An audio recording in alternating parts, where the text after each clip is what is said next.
নমস্কার। আজকে দ্বাদশী, আর এই মাত্র আমার দ্বাদশীর রান্না শেষ হয়ে গেল। কিছু অতিথিকে খেতে বলেছি, তারা এসে পড়েছে।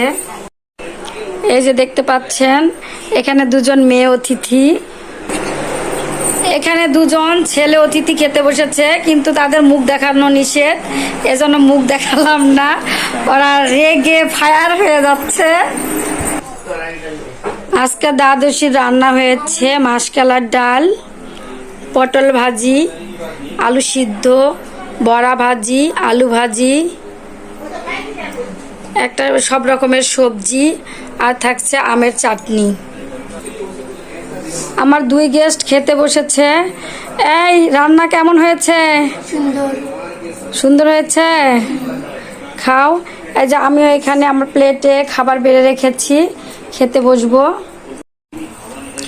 সবাইকে খেতে দিয়ে এই যে ওরা খাচ্ছে, দিয়ে আমি খেতে বসেছি। এই যে আমার প্লেট একদম সাজানো। তো আজকের ভিডিওটা কেমন লাগলো অবশ্যই কমেন্ট করে জানাবেন। সবাই ভালো থাকবেন, সবাইকে ধন্যবাদ।